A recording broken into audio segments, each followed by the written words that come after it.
At Jeff Thomas asked the question, do you ever hear voices of people that you knew? And if so, how do you think that happens? Thanks again for your insight. My family have a story of dealing with this. So first, sorry about the late reply. This is a story that I am not sure how to put in words because it was insane. So this, what I'm about to tell you, has absolutely nothing to do with the people that I knew. So apparently this friend of mine, okay, how do I go about this? Well, in San Diego, when I was at work at the O'Reilly Auto Parts in Imperial Beach, there was this weird thing going on where I was being threatened by my mind. Oh my god, so I cannot believe I'm actually remembering this. So I was threatened, so of the voice in my head was of someone, right? Of someone that I knew. And this voice was threatening me to set the direct energy weapons in such a way that everyone would hear all of my thoughts. Like all of them. Look, this is during a time where I believed that directed energy weapons were real. And the narrative was that I had to behave like a crazy person at work, just like yell and just be like, like a maniac. And if I didn't, all my thoughts would be broadcasted to everyone around me. So this was the craziest narrative. This was the craziest narrative because, like, I remember that the voices were telling me, oh, I'm the person in the truck that just parked in the store. And a person had just like parked in the store. Whew. Let me see if I can. I think I remember I wrote about this story, but this story was like really, really crazy. So I was staying in a hotel and I remember that I woke up with like feeling giant bugs on my legs. Like I just felt like bugs on my legs that day. And it was the day right after I have had learned that I could control the voices. That was when I didn't really understand exactly how to control the voices, but I had an idea that I could control them. That day was so insane. Oh my god. Like that night, okay, let me start from the beginning. This one is tumultuous, a tumultuous story. So I had to leave work early this day because voices were talking to me a lot. The voices wanted me to throw my phone on the street. The voices told me to not write anything that was happening to me on my notes because my phone was gonna get destroyed or something. And the voices told me, throw away your phone and your boss is gonna have another phone for you. I mean, of course I didn't throw away my phone, but I was writing the notes. And you know, to be honest, I actually felt scared when I was writing the notes. Like, I'm sorry that this video is so disorganized, but I have not actually talked about these days at all. But these were the most intense narratives that I had. Like, these narratives were so intense. Like, I remember that I just couldn't handle it. Like, my eyes were all like this, you know, I was exhausted. The voices were just like cursing at me like nonstop the whole day, dude. Like the narratives were so insane. So this day I was like, I have to go. I had to lock myself in the restroom at work because I just couldn't handle it, dude. It was insane. Like when this happened, I had a conversation with my mom, dude.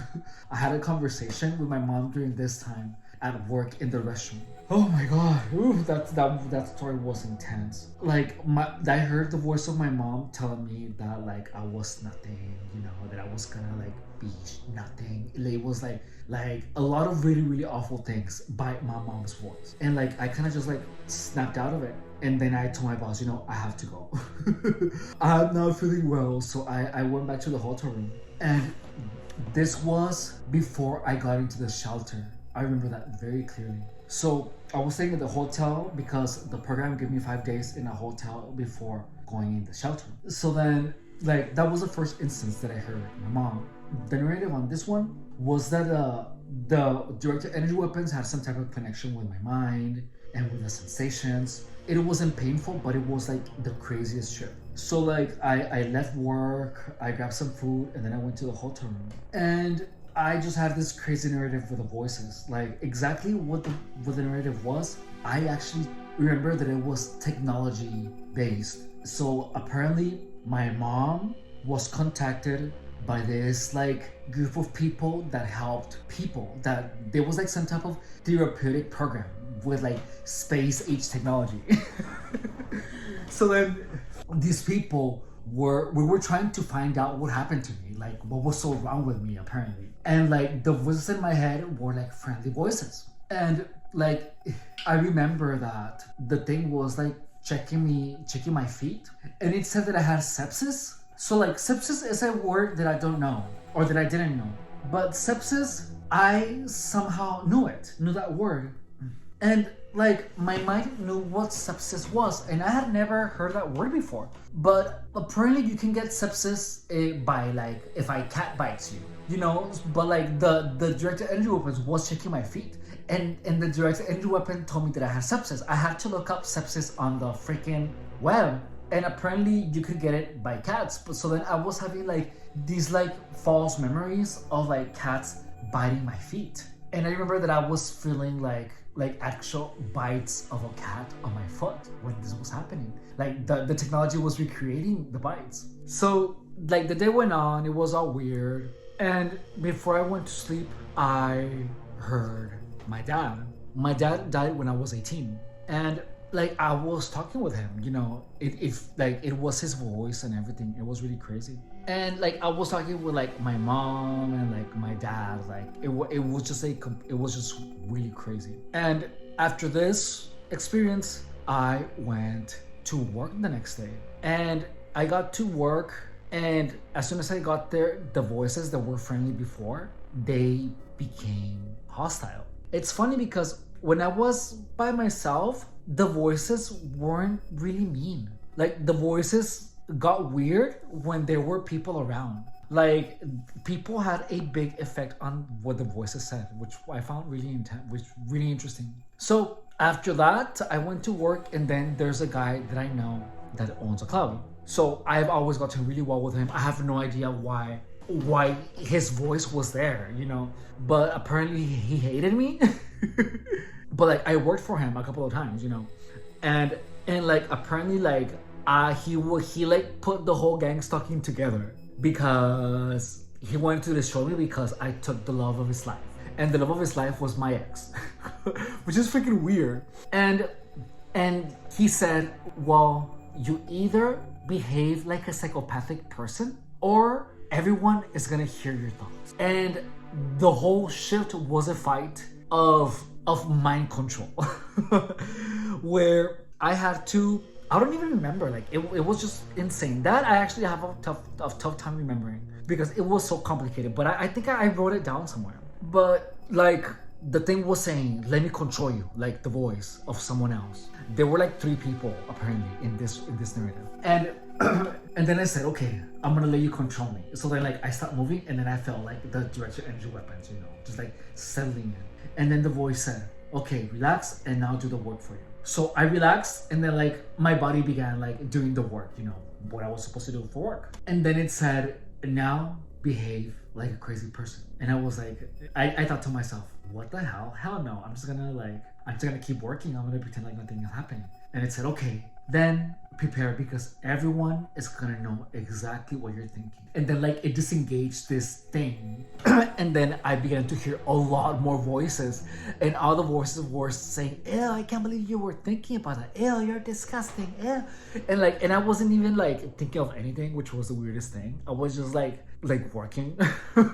But just the narratives were just so insane, dude. Like when you believe that directed energy weapons are real, and you believe that V2K is a thing, your gang stalking is gonna be so insane. Like you go on some wild trips that no human being should ever live. For real. So like because you have all these, look, every day I had all these crazy adventures. But look, the moment that you assume that everyone is against you, the moment that everyone around you can see and think what you imagine, the moment that everyone is a gang stalker, a Chihuahua gang stalker, and if you hear voices and if you're perceiving everything against you, like the number of narratives that it can be like intense are intense. Like I had a different narrative every single day, dude. Every single day was a complete different adventure. And you know, and these adventures were so intense. Like they were intense, dude.